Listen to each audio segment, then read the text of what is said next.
কিরে মালতী, পদ্মা, আজ কি রান্না বান্না হবে না রে? না গো দিদি, এত রাত হয়ে গেল, চিন্তা হচ্ছে খুব আমারও। ওদিকে বাবুদের দেখো, কোনো হুঁশ নেই। দিদি, এই ঘরে কি এরকমই হয়? আমি তো নতুন নতুন বিয়ে হয়ে এসেছি, কিছুই তো বুঝতে পারছি না। তুই আর কি বুঝবি বল, নিজের কপাল তো পুড়িয়েছিস নিজেরই অজান্তে, এই ঘরে বউ হয়ে এসে। ওদের কি আর এই সব সংসারের দিকে কোনো মাথা আছে? যত দায় তো সব আমাদের। আয় দেখি, তিনজনে মিলে গিয়ে ওদের পায়ে ধরে বলি কিছু ব্যবস্থা করতে। কি হলো, তোমরা সারাদিন গায়ে হাওয়া লাগিয়ে ঘুরে বেড়াচ্ছ নাকি? এই তিনজনে যে কি করেছো সেটাই তো বুঝতে পারছি না। এতক্ষণে রান্না করে উঠতে পারলে না নাকি? এই বাড়িতে তিনজন বউ এসেছে তো দেখছি নামে। আরে লোকের বাড়ির বউরা কত কাজ করে, তাদের স্বামীদের সেবা করে। তোমাদের স্বামীরা যে এত রাত পর্যন্ত না খেয়ে আছে সেটা চোখে পড়ছে না? আমরা সারাক্ষণ গায়ে হাওয়া লাগিয়ে ঘুরে বেড়াই?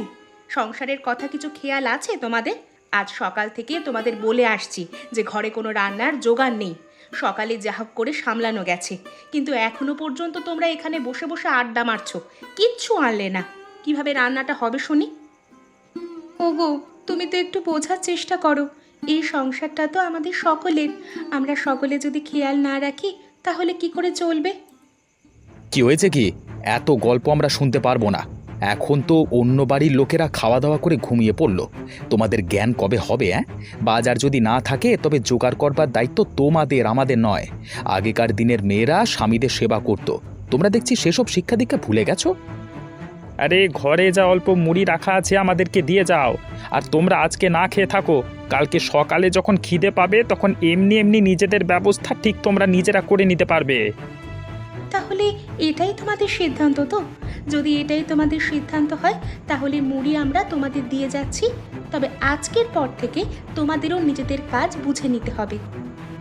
কেন, তোমরা কি রাজরানী হতে চাচ্ছ নাকি? এই বাড়িতে আমরা আর থাকবো না। যেই বাড়িতে যাদেরকে ভরসা করে বিয়ে করে এসেছি তারা যদি এরকম নীচ মানসিকতার লোক হয়, তাহলে তাদের সঙ্গে জীবন কাটানোর থেকে রাস্তায় থাকা অনেক ভালো। চলে এসো তোমরা। হ্যাঁ, আমাদেরও তাই ইচ্ছে, চলো তো চলো। যা পারো করো, এখন চোখের সামনে থেকে যাও তোমরা। এক কথা বারবার কানের কাছে ঘ্যান ঘ্যান করে মাথা খারাপ করতে এসো না। কি হলো, আবার দাঁড়িয়ে রইলে কেন? যেতে বলা হলো, যাও। আমরা তো নয় এত বছর ধরে ভুক্তভোগী, এটা একদিন নয় একদিন হবে সেটা আশা করেই ছিলাম, কিন্তু পদ্মার জীবনটা শেষ হয়ে গেল। ঠিক বলেছ গো দিদি, মেয়েটা বাড়ি ছেড়ে আসার সময় বড্ড কাঁদছিল। দেখো, এই নতুন জায়গায় এসে সকাল থেকে শুধু পরিষ্কার করেই যাচ্ছে। কি আর করবে, এখন থেকে তো এটাই আমাদের আশ্রয়। সত্যি আমরা আর ওই বাড়িতে কোনোদিন ফিরে যাব না? হাহ, যদিও ভালোই হবে। ওই বাড়িতে গিয়ে কি এমন ভালো ছিলাম আমরা? তার থেকে আমরা এখানে আনন্দ করে নিজেদের মধ্যে মিলেমিশে থাকলে সুখে থাকতে পারবো। কিন্তু আমাদের পেট চালানোর জন্য তো কিছু করতে হবে, না হলে এই জঙ্গলের মধ্যে ভাঙা বাড়িটার মধ্যে বিজে থাকবো কি করে? টাকা ছাড়া তো আজকাল আর কিছুই হয় না। আমার মাথায় না একটা ভালো বুদ্ধি আছে। কি বুদ্ধি দিদি? আমাদের তিনজনের মধ্যে প্রত্যেকের আলাদা আলাদা কিছু প্রতিভা আছে, যেগুলো কাজে লাগিয়ে আমরা ব্যবসা শুরু করতে পারি। যেমন ধর, আমি খুব ভালো আচার বানাতে পারি, আর আমি পারি সবজি রান্না করতে, পদ্মা পারে হাঁস মুরগি পালন করতে। হ্যাঁ, ঠিক এইভাবেই আমরা যেগুলো যেগুলো পারি এই জঙ্গল থেকে সেইগুলোই সংগ্রহ করে নিজেদের মতো করে বানিয়ে বাজারে বিক্রি করব। বুদ্ধিটা তো একেবারে নতুন। সত্যি, আমাদের কাজ যদি ভালো লাগে লোকের, তাহলে নিশ্চয়ই আমাদের থেকে কিনবে। আর আমার বিশ্বাস, যদি সততার সাথে আমরা করতে পারি তাহলে সববার ভালো লাগবে। তাহলে চলো শুরু করা যাক। পদ্মাকে ডাক, আমরা এখন আলোচনা করি। আজকের মতো যে করেই হোক খাওয়া দাওয়ার ব্যবস্থা হয়ে যাবে, কাল সকাল থেকে আমরা ব্যবসা করতে যাব। কত লোক আসছে দেখেছিস ওর কাছে রোজ? সেটাই তো দেখছি বড় বৌদি, কিন্তু আমাদের কাছে তো কেউ আসছে না। আমরা যখন আমাদের জিনিস নিয়ে বাজারে যাচ্ছি তখন মাত্র একজন কি দুজন আমাদের কাছে আসছে। হতে পারে হয়তো ও কাঁচামাল বিক্রি করে আর আমরা রান্না করে জিনিস বিক্রি করি, তাই। তাই আবার হয় নাকি? ও নিশ্চয়ই জাদু না জানে, আর সেই জন্যই আমাদের লোকেদেরকেও ওর দিকে টেনে নিচ্ছে। তাহলে কি হবে? আজকাল দেখেছিস মাটিতে পা পড়ে না। আমরা যদি কিছু বলতে চাই সব সময় নিজেকে ব্যস্ত দেখায়। এই এক বাড়িতে আমরা আছি, তিনজনে মিলে ঘরের কাজ যে মিলেমিশে না করলে সংসার চলবে কি করে? কিন্তু আজকাল তো সব কাজ আমাদেরই করতে হয়। ওর ব্যবসা যত বাড়বে তত আমরা দুজন ওর কাজের লোক হয়ে উঠব। তাহলে এখন উপায় কি? উপায় হচ্ছে ওকে আটকাতে হবে। কিন্তু আমরা তো তিনজনে মিলে একসাথে মিলেমিশে থাকার প্রতিজ্ঞা করে বাড়ি ছেড়ে এই জঙ্গলের বাড়িতে এসে উঠেছিলাম। কিন্তু তোর কি এখন মনে হচ্ছে শুধুমাত্র এই জঙ্গলের বাড়িটাই ওর ভবিষ্যৎ? দেখবি আমাদের বোকা বানিয়ে কিছুদিনের মধ্যে ও নিজের জন্য বড় রাজপ্রাসাদ বানিয়ে ফেলেছে, আর আমরা বোকার মতো পড়ে রয়েছি এখানে। কথাটা অবশ্য আমারও মাঝে মাঝে মনে হয়েছে। তাহলে দিদি কি করা যায়? যে ব্যবসার জন্য ওর এত দেমাক, সেই ব্যবসা শেষ করে দেওয়া হবে। কিন্তু কিভাবে? আমার কাছে একটা বিশেষ ধরনের বিষ আছে। আমি জঙ্গলে গিয়েছিলাম আমরা পারতে, ভেবেছিলাম অন্য কিছুর আচার চলছে না, তাই আমরার আচার করব। তখনই পেয়েছি জিনিসটা। ওটা দিয়ে কি করবে? রাতের বেলায় ওর মুরগির খাবারের সাথে মিশিয়ে দেব। সকালে উঠে যখন দেখবে সব মুরগিগুলো মরে ডাং হয়ে গেছে, তখন ঠিক আমাদের দলে এসে মিশবে আবার। দেখ, তোকে একটা কথা বলি, আমাদেরকে যদি মিলেমিশে থাকতে হয় তাহলে সবাইকে সমান মাপের হতে হবে। এটা ঠিক কথা। কেউ আমাদের সাথে থেকে খেয়ে আমাদের থেকে এগিয়ে যাবে, এটাও হতে পারে না। উফ, কি হচ্ছে? এতটা রাস্তা এখনো বাকি, তার মধ্যে আবার এই অসময়ে বৃষ্টি এসে গেল। সর্বনাশের কাকে বলে? আবার সামনে খালের ধারে এই ভাঙা পোল, ভয়ানক অবস্থা হয়ে আছে জায়গাটার। ওইখানটায় তাড়াতাড়ি পেরিয়ে গেলে বাঁচা যায়। আজকে মুরগির খাবার কিনতে গিয়ে যত দেরি হয়ে গেল। ওই সেতুর ওপরে কে যাও? বাঁচাও গো, বাঁচাও! এই বুড়ি বয়সে সাঁতার কাটতে পারছি না, ডুবে যাচ্ছি গো। ওরে বাবা, এই রাতে ওই খালের জল থেকে কে কথা বলছে? আমার কেমন ভয়, যেন হাত পা ঠান্ডা হয়ে যাচ্ছে। কিন্তু মনে হচ্ছে তো কোনো মানুষের গলা। এই বৃষ্টির মধ্যে কেউ বিপদে পড়লো নাকি? ভয় পেও না গো, আমিও তোমাদের মতোই মানুষ।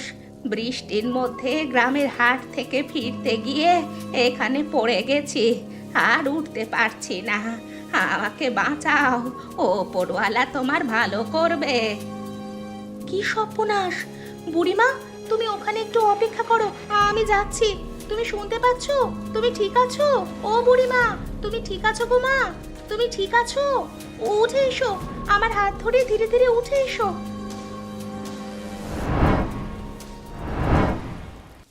তুই আমাকে মা বলে ডাকলি? আমার তো নিজের কেউ নেই। এই বয়সে কি আর অন্ধকার রাস্তায় হাঁটা চলা করতে পারি? তার মধ্যে এই বৃষ্টিতে রাস্তা দেখতে না পেয়ে নিচে এসে পড়লাম। তুই যদি ঠিক সময়ে এসে না পড়তিস, আজকে হয়তো মরেই যেতাম। দেখো বুড়িমা, অসহায় মানুষের কষ্টটা আমি বুঝি। আমরা নিজেরাও বাড়ি ছেড়ে এখানে এসে তিন বউ মিলে স্বাধীনভাবে থাকার চেষ্টা করছি। ঘরের অত্যাচার সহ্য হয়নি, তাই তোমাকে এইভাবে দেখে আমার খুব কষ্ট হলো। আর কে বলেছে তোমার কেউ নেই? চলো আমার সাথে, চলো আমার বাড়িতে গিয়ে থাকবে তুমি। তোর বাকি বউরা কেউ কিছু বলবে না তো? একটা কথা জানো তো বুড়িমা, মানুষ একসাথে থাকলে তাদের মধ্যে হিংসা মারামারি হবেই, কিন্তু তাই বলে কি মানুষকে সাহায্য করব না? আমরা সবাই একসাথে থাকার পরিকল্পনা করে বাড়ি থেকে এসেছিলাম। এখন আমি একটু সফল হচ্ছি বলে ওদের মনে হয়তো হিংসা হচ্ছে, আমি বুঝতে পারছি। কিন্তু ওইসব নিয়ে তুমি ভেবো না, আমার সাথে চলো। দিদিরা দেখো কাকে নিয়ে এসেছি। এই বুড়িমা ঝড় জলের মধ্যে ওই ভয়ানক খালের জলে পড়ে ভেসে যাচ্ছিল। আমি ঠিক সময়ে দেখতে পেয়ে ওনাকে নিয়ে এসেছি।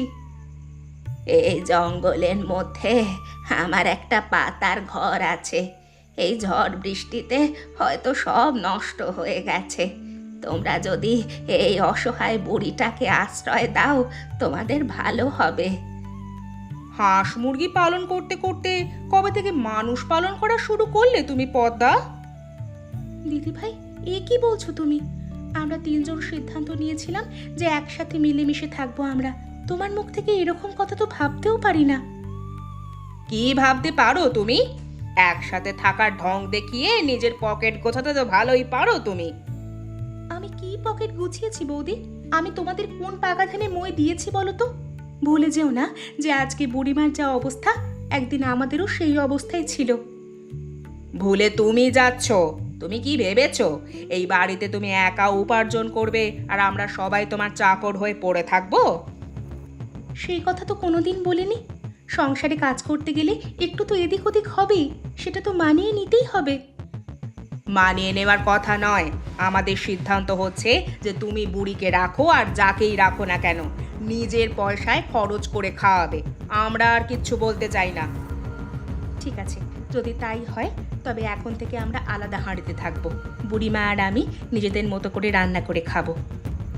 কাল সকাল থেকে অকাত থাকলে তবে তো খাবি।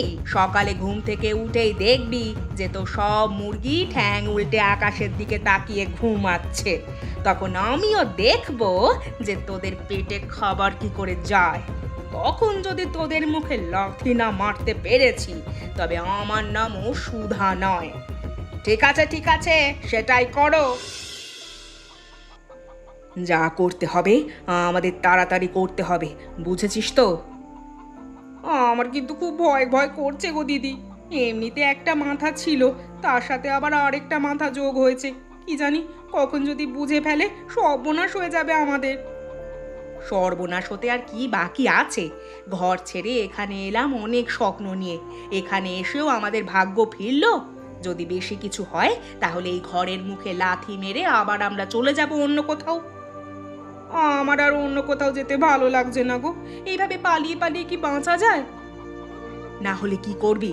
মাথা নিচু করে ওই ছোট বউয়ের সেবা করবি? রাত দিন ওর গা হাত পা টিপে দিবি? খাই ফরমাস খাটবি? না, তা তো কখনো হতে পারে না।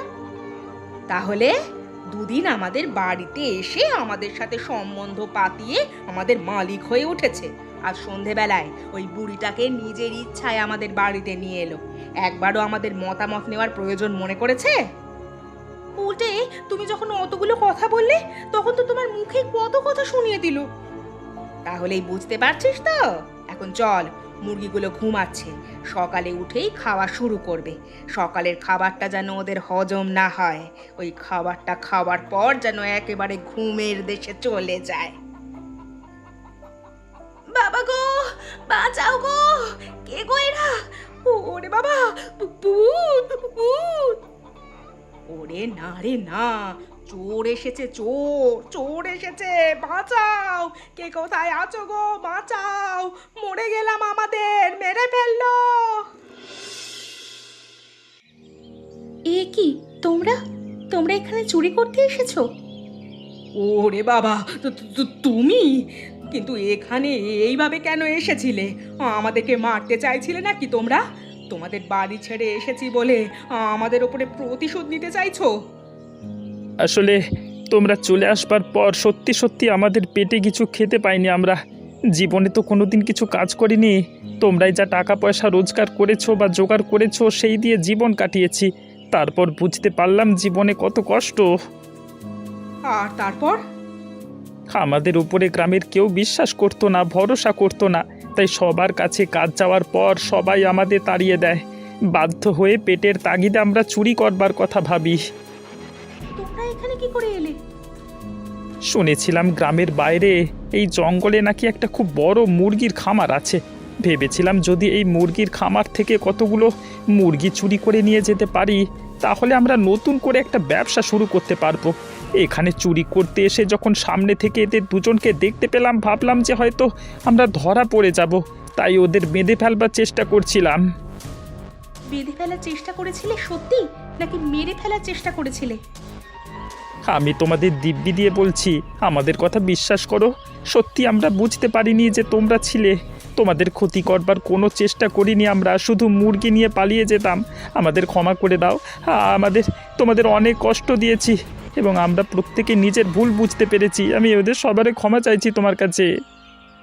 আমাদের নিজেদের মধ্যেও এখন ভয়ানকভাবে হিংসা শুরু হয়ে গেছে। তাহলে কি আমরা নতুন করে সবাই আবার একসাথে মিলেমিশে থাকতে পারবো না? আশা করি দিদিরাও নিজেদের ভুল বুঝতে পেরেছে। আমরা বুঝতে পেরেছি যে 3 বউ 3 রকম আলাদা আলাদা ব্যবসা করলে কোনো দিন সফল হওয়া যাবে না। তার থেকে বরং আমরা যদি সবাই মিলে একসাথে একটাই ব্যবসা শুরু করি, উন্নতির সম্ভাবনা আছে। তাহলে চলো, কালকে থেকে এটাই শুরু হয়ে যাবে। এবারে আমরা মন দিয়ে কাজ করব, নিজেদেরকে প্রমাণ করে দেব। এই শুনেছি আপনি নাকি খুব বড় ব্যবসায়ী। আসলে আমরা জঙ্গলের মধ্যে একটা সবাই মিলে খামার তৈরির চেষ্টা করছি। আপনি যদি আমাদের থেকে মুরগি কিনে শহরে বিক্রি করেন খুব ভালো হয়। ও, তোমরাই তাহলে ওই 3 বউয়ের স্বামী নাকি? আর ওই ছেলে 3 ছেলের খামার তো এটা? হ্যাঁ, গ্রামের লোকে তাই বলে। ঠিক আছে, তবে দেখো ভাই, আমি তোমাদের মতো ছোট ব্যবসায়ীদের সাথে ব্যবসা করি না। তোমাকে আমাকে দিতে হলে বেশি মাল দিতে হবে। পারবে তোমরা? আসলে সারা জীবন আমি তো কিছু তেমন করে দেখাতে পারিনি। যা কিছু করেছি আমাদের বউয়েরা করেছে। তবে এই প্রথম সুযোগ পেয়েছি নিজেদেরকে প্রমাণ করবার। আমি নিশ্চয়ই করব। কিন্তু কিভাবে করবে? অত মুরগি তোমাদের আছে? আপনি যদি শহরের দাম দেন তাহলে আমি সব মুরগি দিয়ে দিতে রাজি আছি। সব মুরগি দিয়ে দেবে আমাকে? তবে আমি যে আবার বেশি দেরি করতে পারবো না। আমি বড় ব্যবসায়ী মানুষ, তোমাদের মতো ছোট লোকেদের অপেক্ষায় আমার থাকা চলে না। আর তোমার বাড়ির বাকিরা যদি আপত্তি করে? আমি নিজেকে প্রমাণ করতে চাই। আমি ভরসা করে আপনাকে সবটা দেব যদি আপনি টাকা দেন। আর ভালো টাকা পেলে আমি সেই টাকায় আবার নতুন মুরগি কিনে খামার করে রেখে দেব। তার মানে তুমি লুকিয়ে লুকিয়ে আমাকে মাল দিতে চাও, তাই তো?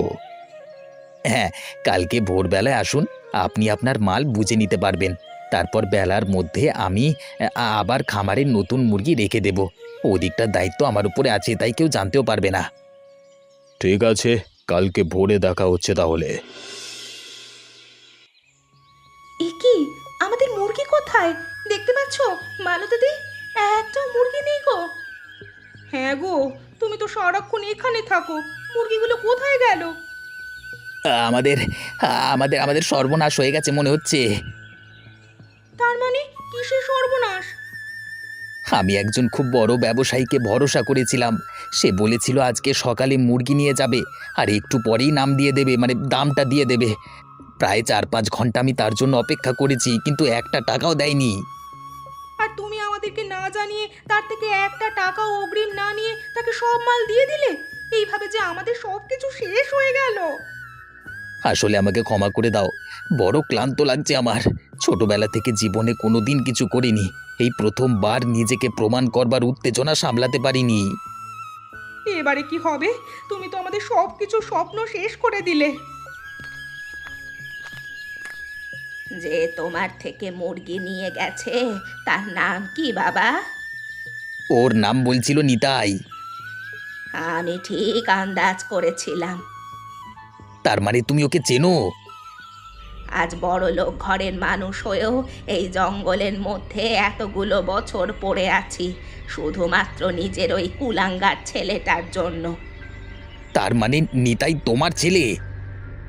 এতে এত আশ্চর্য হওয়ার কিছু নেই। ও জানে না যে আমি তোমাদের সাথে আছি।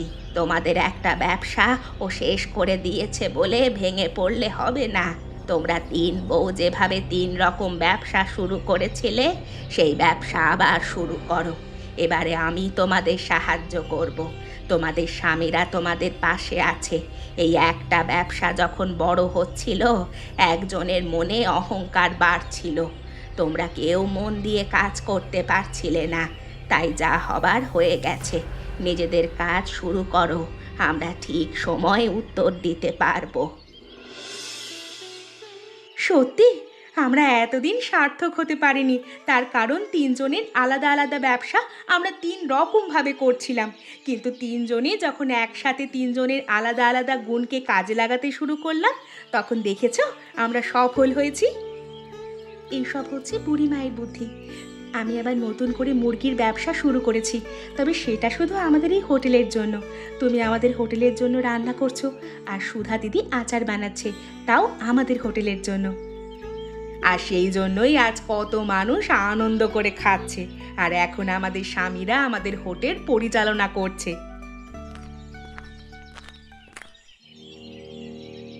ক্ষমা করে দিও আমাকে।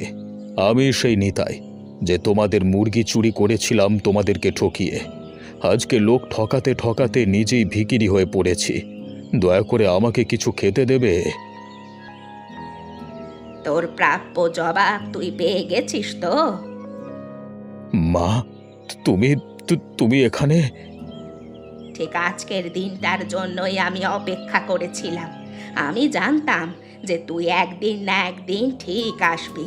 তোর মতো কুলাঙ্গার ছেলের জন্য আমি এতগুলো বছর এই জঙ্গলে পড়ে থেকেছি, ওই ভাঙা খালের মধ্যে গিয়ে পড়েছি, লোকের কাছে অসম্মানিত হয়েছি। আর শেষ পর্যন্ত এরা যখন নিজেদেরকে গুছিয়ে নিল আর আমাকে আশ্রয় দিল, তুই এদেরকেও ক্ষতি করলি ওইভাবে। বিশ্বাস করো মা, আমার লোভ আমাকে চরম পর্যায়ে নিয়ে গিয়েছিল। তবে এতদিন ভিখিরির মতো ঘুরতে ঘুরতে অবশেষে আমি নিজের ভুল বুঝতে পেরেছি। আমি আর কখনো কারোর সাথে চিটিংবাজি করব না। তোকে ভালো হওয়ার সুযোগ অন্য কেউ দিলেও আমি দিতে পারবো না। তোর মতো চিটিংবাজের কোনো আশ্রয় নেই আমার কাছে। তোর খাবার ইচ্ছা হলে অন্য কোথাও গিয়ে খা, না হলে মরে যা। আমার জন্য আমার ছেলে মারা গেছে। এটা তুমি কি করলে বুড়িমা? এটাই হচ্ছে জীবনের শিক্ষা। কখনো কখনো মানুষকে ক্ষমা করে দিতে হয়, আবার কখনো কখনো এমন মানুষ থাকে যাদেরকে কখনো ক্ষমা করা যায় না। আমার ছেলে হচ্ছে সেরকমই। যাই হোক, এখন তোমাদের তিনজনের ব্যবসা যখন একসাথে মিলে গেছে, তখন তোমরা সফল হয়েছো। এর থেকে মানুষ অনেক কিছু শিখতে পারবে। চলো আমরা নিজেদের কাজ করি। তোমরা কমেন্ট করে জানিও কেন আমরা আমাদের আসল বাড়ি ছেড়ে চলে আসতে বাধ্য হয়েছিলাম। আর আমাদের গল্পটা কেমন লাগলো জানিও, এবং আমাদের চ্যানেলটা সাবস্ক্রাইব করো।